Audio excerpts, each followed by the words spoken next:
An ineffable sense of foreboding gripped me as I set out that morning for my place of work at the Imponderables Cafe.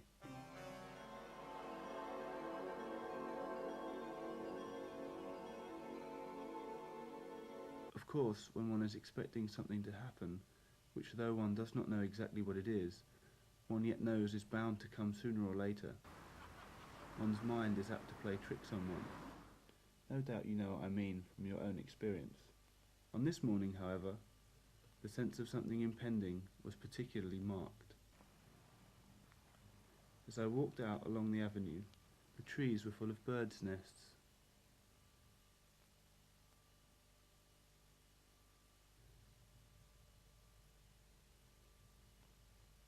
As I went on my way, I found a number of even more disturbing details.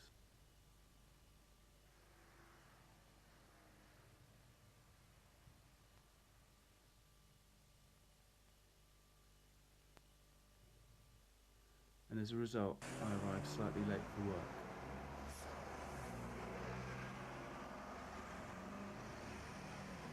For this minor transgression, I was severely reprimanded by my employer, Mr. Boldini. Mr. Boldini was once a circus performer. No doubt you've heard of the great Boldini. And the rigorous sense of discipline required to perform so many amazing feats all those years ago, he has brought to bear in his work as the manager of a cafe.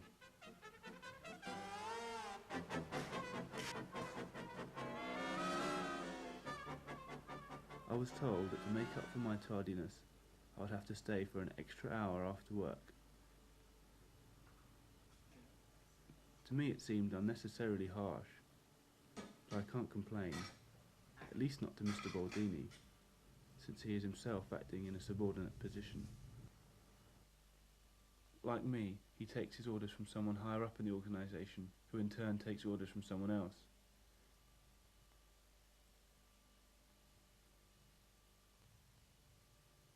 This goes on for quite a while, I believe, until you get to the top. I often wonder why it is necessary for anyone to take orders from anyone else, since we all of us have unlimited personal access to the oracle. But it seems that this question, like so many others, must remain an imponderable. The day passed without incident.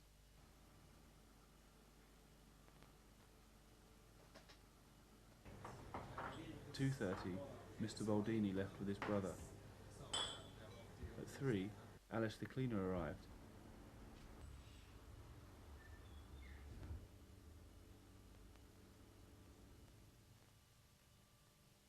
I'll never forget the first time I saw her face, as a sculpted bust on the boss's mantelpiece.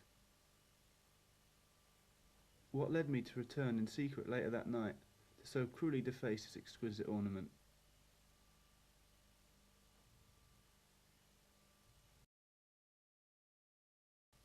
I must admit that even now my motives remain shrouded in mystery.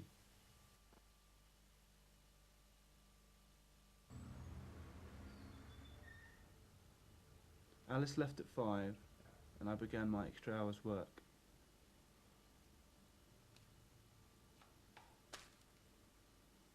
At 5:36, my nemesis arrived. I had not seen him before, but it was clear that he could not be anyone but whom I took him to be. He looked up at me, and his face was as blankly reflective as the screen of a switched-off television.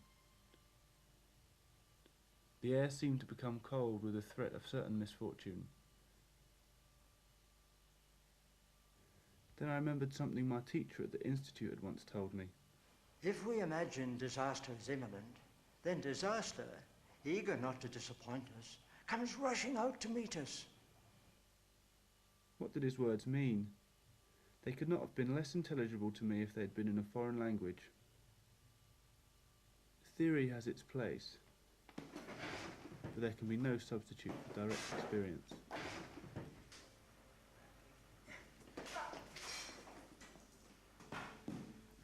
I saw then, as I really had all along, that everything in my life had been leading me with inexorable logic to that one moment. I triumphed.